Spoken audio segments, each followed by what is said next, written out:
Kanina mga kababayan, pinirmahan na ng ating Pangulong Bongbong Marcos yung tinatawag na Kabalikat sa Pagtuturo Act.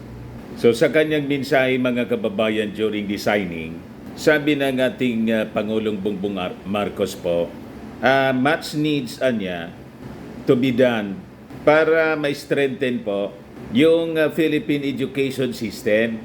Nagwala po doon sinda. Ikaw niya talaga, Mr. Maravillas. Napansin mo, wala talaga si Inday. Iyon nga po ang hindi ko maintindihan kung bakit si Inday pa yung wala. Ang okasyon mga kababayan, yung pagpirma ng ating Pangulong Bongbong Marcos sa batas na ipinasa ng Kongres. Ang titulo po, Kabalikat sa Pagtuturo Act. Nasabi ng ating Pangulong Bongbong po, this is a recognition of teachers' sacrifices. Wala si Inday. Nalagaan niya, Mr. Maravillas. Malamang the days are numbered. Malamang mga kababayan, baka niya, Mr. Maravillas, may ibang ginagawa si Inday. Nakita ko po, may mensahe, may recorded video, kaya lang po, malayo sa edukasyon. Iba man po mga kababayan yung binabanggit sa kanyang mensahe. But anyway, ibigay ko na muna sa inyo itong balita mga kababayan kahit wala si Inday. Importante po yung kapakinabangan ng ating mga guro. Ito po yung sabi ng ating Pangulong Bongbong Marcos sa signing ng batas na nagbibigay ng higher yearly allowance para sa ating mga teachers bilang recognition daw mga kababayan sa sakripisyo ng ating mga guro over the years, sabi ng ating Pangulong Bongbong. So according to the President, the newly approved law will ease some of the teachers' personal financial burden which they carry for the sake of students in the love of their profession anya. So laking tulong po ito sa ating mga guro kasi most of the time sila na mismo yung nagsosyolder po ng mga gastusin po sa eskwelahan. Yung mga pangangailangan po ng mga mag-aaral, ginagamit nila, sweldo na nila mismo, kawawa naman po. So sabi ng ating Pangulo, it must take an incredible amount of love to sacrifice what little you have for the sake of your students, despite financial worries of your own. At sa pagpasaan niya nitong batas na to, we're easing some of the burden that you may carry it each day. That you carry each day, adya. We listened, we persevered, and we took action, sabi ng ating Pangulong Bongbong. Kaya pinasalamatan din siyempre ng ating Pangulong Bongbong Marcos yung mga members ng Congress, both the Senate at saka yung House of Representatives, sa pagpasa nitong batas na tinawag po na Kabalikat sa Pagtuturo Act. Ito po yung ceremonial signing po. Inaanap ko si Inday po. Wala talaga. Ayan o. Palakpakan mga kababayan. Nagpapalakpakan muna sila. Nandyan yung mga yung mga senators present in the members of Congress. Yan mga senador. Si Jinggoy, si Angara, sino pa nandyan?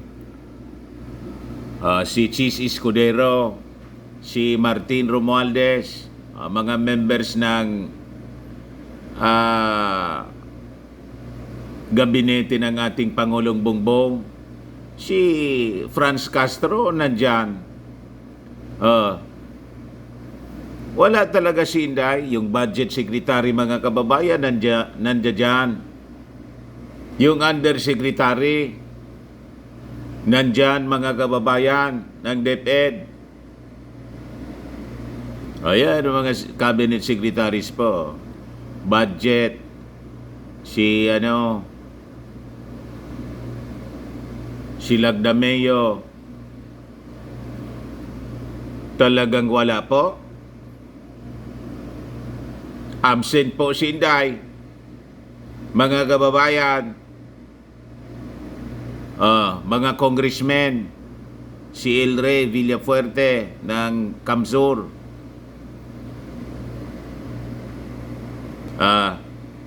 buti pa si Franz Castro, yung AK party list po, present.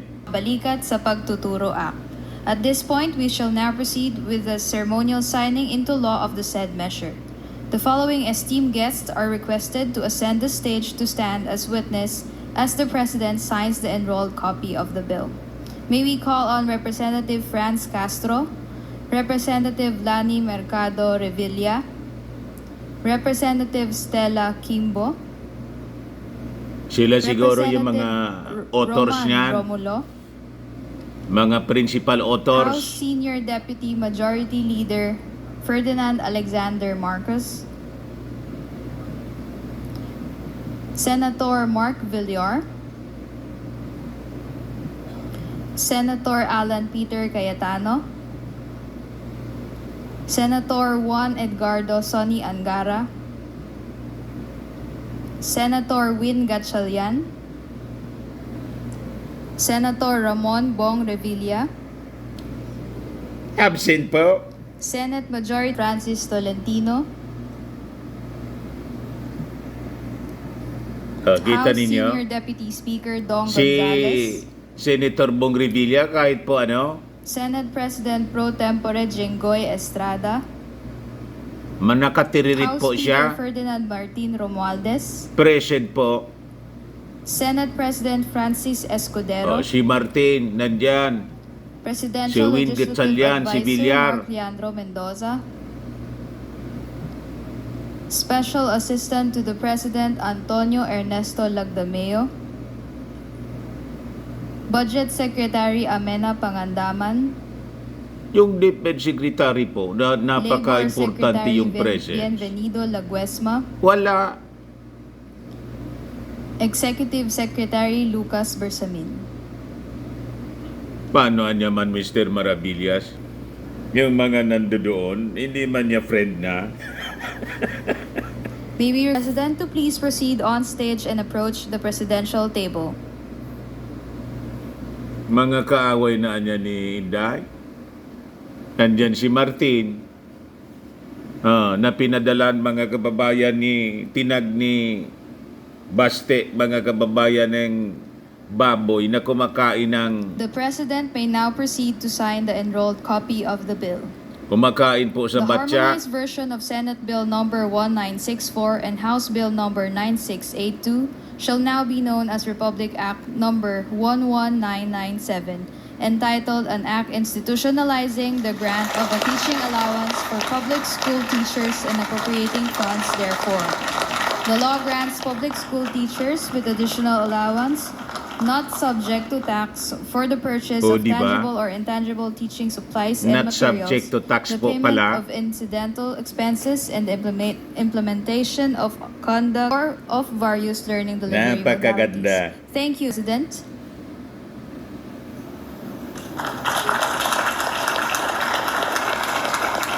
At this juncture, may we request Executive Secretary Lucas Bersamin to introduce our guest of honor and speaker.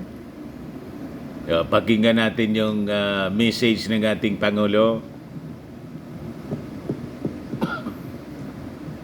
Ladies and Si gentlemen, Puan nandyan, the President of the Republic of the Philippines, Yung His Yusek. Excellency Ferdinand R. Marcos Jr. Yung taga-Deped, si Puwa. Siya. Thank you very much to the Executive Secretary for his introduction. Please take your seat. Senate President Chis Escudero and the members Wala of si Inday the po. Senate who are with us this afternoon, House Speaker Martin Romualdez, and many members of the House of Representatives who are here with us this afternoon, members of the Cabinet, the officials and staff from the Department of Education, the partners from Wala yung secretary. from the private sector who have who will play an important part in the implementation of this new law. And my fellow workers in government, ladies and gentlemen, good afternoon. We mark today a significant milestone for Philippine education as we have signed the Kabalikat sa Pagtuturo Act. Since the start of my term, I have placed great emphasis on the need to bolster our educational system and the urgency with which this should be done. As an adage of our elders, to which as a father I too also subscribe, education is the only inheritance that we can leave our children that can never be taken away from them.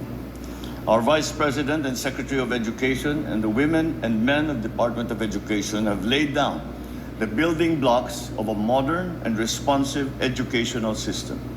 Through the Matatag Agenda, we are addressing the challenges to basic education. We are decongesting the basic education curriculum with a focus on foundational skills such as numeracy literacy. We are building more classrooms and providing learning materials and internet, especially in geographically isolated and disadvantaged areas. We pursue the school-based feeding program, fostering safe spaces for learning, and implementing other programs aimed at supporting learners' welfare.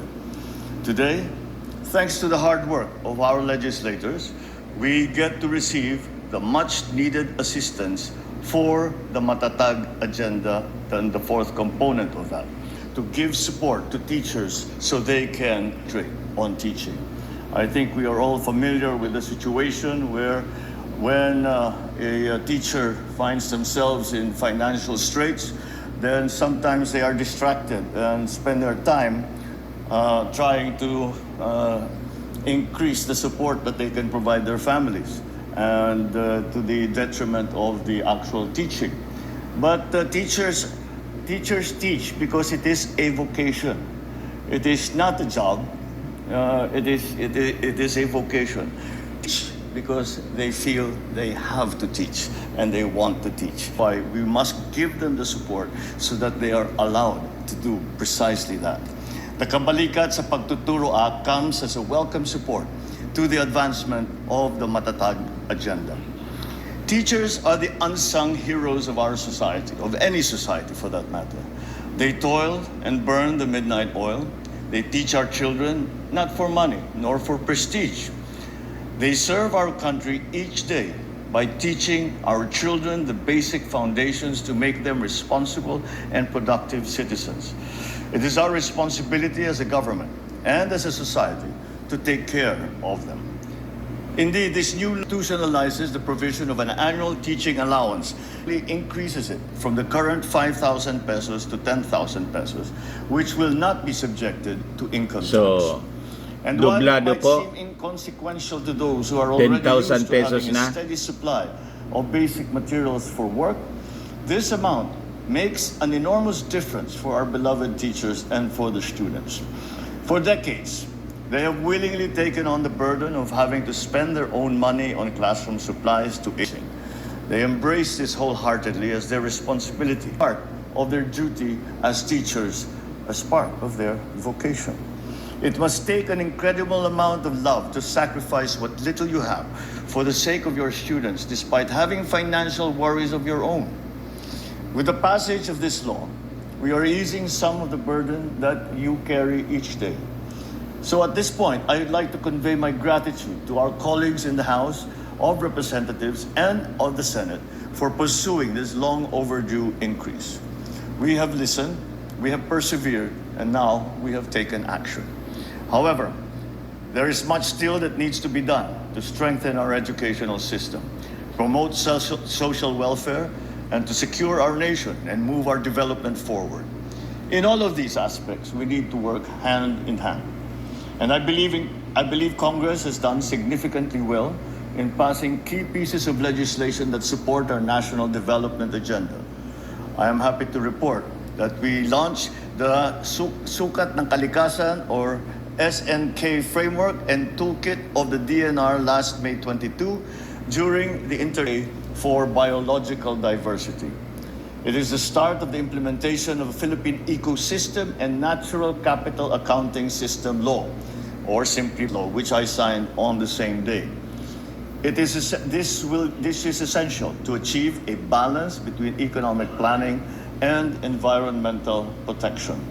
The SNK framework is a tool for the effective management of our natural resources that is grounded on science and sufficient forward planning. It will serve as a guide amidst climate change, biodiversity loss, and energy transition and other natural phenomena that are beyond our control. So I thank Congress for its passage of the Eddie Garcia Law as well, which was signed last May 24. This puts in place measures to protect workers and television industry, an industry that hundreds of thousands of people and generates billions of income annually.